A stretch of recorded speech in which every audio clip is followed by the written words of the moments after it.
এরকম নতুন নতুন ফটো এডিট শেখার জন্য চ্যানেলটিকে সাবস্ক্রাইব করবেন। প্রথমে প্রবেশ করবেন পিকসার্ট অ্যাপের ভেতরে। পিকসার্ট অ্যাপের ভেতরে প্রবেশ করার পরে অল ফটোর উপরে ক্লিক করবেন। এরপরে যেই ব্যাকগ্রাউন্ড দিয়ে ফটো এডিট করবেন সেই ব্যাকগ্রাউন্ডকে নিয়ে নেবেন। ব্যাকগ্রাউন্ডের উপরে ক্লিক করবেন। ক্লিক করার পরে এরকম একটা ইন্টারফেস চলে আসবে। এরপরে নিচের অপশনগুলো বাম পাশে টানবেন। বাম পাশে টানার পরে অ্যাড ফটোর অপশন পাওয়া যাবে। অ্যাড ফটোর উপরে ক্লিক করবেন। অ্যাড ফটোর উপরে ক্লিক করে ব্যাকগ্রাউন্ড ইরেজ করা মডেলের ফটোকে অ্যাড করে নেবেন।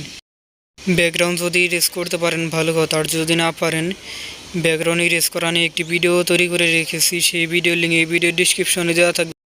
লিঙ্কের উপরে ক্লিক করে সেই ভিডিওটা দেখে ব্যাকগ্রাউন্ড ইরেজ করা শিখতে পারবেন। ফটো অ্যাড হয়ে যাওয়ার পরে ফটোকে জুম করে নিয়ে উপরে ইরেজ টুলের উপরে ক্লিক করবেন। ক্লিক করার পরে ইরেজের উপরে ক্লিক করবেন। এরপরে হার্ডনেস আর অপাসিটি কমিয়ে নিয়ে নিচের দিকে ইরেজ করে নেবেন কিছুটা।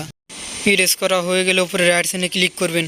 ইরেজ করা হয়ে গেলে উপরে রাইট সাইডে ক্লিক করবেন। এরপরে আবারও রাইট সাইডে ক্লিক করবেন। ক্লিক করার পরে অ্যাড ফটোর উপরে ক্লিক করবেন। অ্যাড ফটোর উপরে ক্লিক করে পানির স্পেস আর পিএনজিকে অ্যাড করে নেবেন। অ্যাড হয়ে গেলে পরে করব চিহ্নের উপরে ক্লিক করে নিচে যে অংশ থাকবে সেই অংশটুকু করব করে নেবেন। করব করা হয়ে গেলে উপরে রাইট সাইডে ক্লিক করবেন। এরপরে উপরে ইরেজ টুলে ক্লিক করবেন। ক্লিক করার পরে ইরেজের উপরে ক্লিক করবেন। ক্লিক করে হার্ডনেস আর অপাসিটি কমিয়ে নিয়ে যেখানে সমানভাবে কাটা রয়েছে সেইখানের কিছু অংশ ইরেজ করে নেবেন।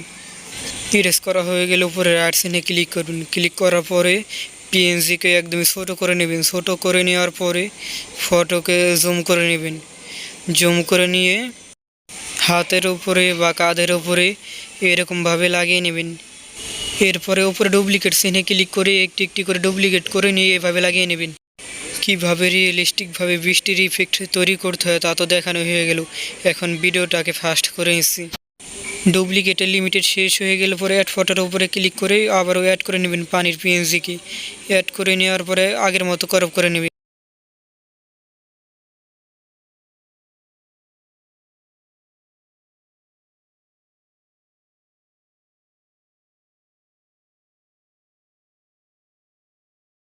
বৃষ্টির ইফেক্ট তৈরি করা হয়ে গেলে পরে কাটারের বাইরে ক্লিক করবেন। এরপরে অ্যাড ফটোর উপরে ক্লিক করবেন। অ্যাড ফটোর উপরে ক্লিক করে আকাশের পিএনজিকে অ্যাড করে নেবেন। পিএনজির উপরে ক্লিক করার পরে উপরে অ্যাড অপশন আসবে। অ্যাড অপশনের উপরে ক্লিক করবেন। এরপরে নিচের অপশনগুলো বাম পাশে টানবেন। বাম পাশে টানার পরে বিলেন্থ নামের অপশন পাওয়া যাবে। বিলেন্থের উপরে ক্লিক করবেন। বিলেন্থের উপরে ক্লিক করে 2 নম্বর অপশন স্ক্রিনের উপরে রেখে দেবেন। এরপরে উপরের দিকে লাগিয়ে নেবেন। এরপরে কাটআউটের বাইরে একটা ক্লিক করবেন। ক্লিক করার পরে আবার কাটআউটের উপরে ক্লিক করবেন।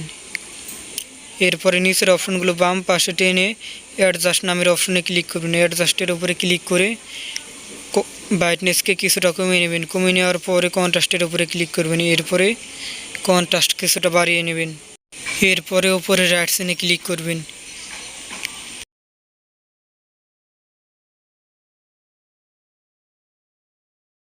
রাইট সাইডের উপরে ক্লিক করার পরে অ্যাড ফটোর উপরে ক্লিক করবেন। এরপরে বৃষ্টির পিএনজিকে অ্যাড করে নেবেন। অ্যাড করা হয়ে গেলে পরে ফটো সমান জুম করে নিয়ে লাগিয়ে নেবেন। এরপর উপরে রাইট সাইডে ক্লিক করবেন। রাইট সাইডে ক্লিক করার পরে আবার অ্যাড বাটনের উপরে ক্লিক করবেন। অ্যাড বাটনের উপরে ক্লিক করে বিজলির পিএনজিকে অ্যাড করে নেবেন। উপরের দিকে কোনায় লাগিয়ে নেবেন। লাগানো হয়ে গেলে পরে ডুপ্লিকেট চিহ্নে ক্লিক করে এটাকে আবার ডুপ্লিকেট করে নেবেন। ডুপ্লিকেট করে নিয়ে মেঘের পিএনজির সাথে একটা লাগিয়ে নেবেন। লাগানো হয়ে গেলে পরে নিচের অপশনগুলো বাম পাশে টানবেন। এরপরে অ্যাডজাস্ট নামের অপশন আছে, অ্যাডজাস্টের উপরে ক্লিক করবেন। অ্যাডজাস্টের উপরে ক্লিক করে ব্রাইটনেসকে কিছুটা বাড়িয়ে নেবেন। ব্রাইটনেস বাড়ানোর পরে কন্ট্রাস্টের উপরে ক্লিক করবেন। কন্ট্রাস্টকে কিছুটা কমিয়ে নেবেন। কমিয়ে নেওয়ার পরে হাইলাইটের উপরে ক্লিক করবেন। হাইলাইটকে ফুল কমিয়ে নেবেন। কমিয়ে নেওয়ার পরে শ্যাডোর উপরে ক্লিক করবেন। শ্যাডোকে ফুল কমিয়ে নেবেন।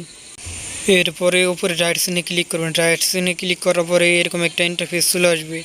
এরপরে আবারও রাইট সাইডে ক্লিক করবেন। এরপরে ডাউনলোড বাটনের উপরে ক্লিক করে গ্যালারির উপরে ক্লিক করবেন। ফটো হয়ে যাবে সেভ। এরপরে ফটোকে কালার করার জন্য নিয়ে যাবেন লাইটরুম অ্যাপের ভিতরে। লাইটরুম অ্যাপকে ওপেন করার পরে এরকম একটা ইন্টারফেস চলে আসবে। এরপরে অ্যাড বাটনের উপরে ক্লিক করবেন।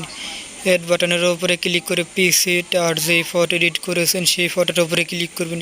ক্লিক করার পরে নিচে অ্যাড অপশন আসবে। অ্যাড অপশনের উপরে ক্লিক করবেন। অ্যাড অপশনের উপরে ক্লিক করার পরে উপরে অল ফটোর উপরে ক্লিক করবেন।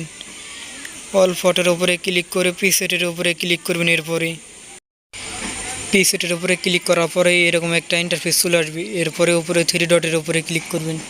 3 ডটের উপরে ক্লিক করার পরে কপি সেটিংয়ের উপরে ক্লিক করবেন।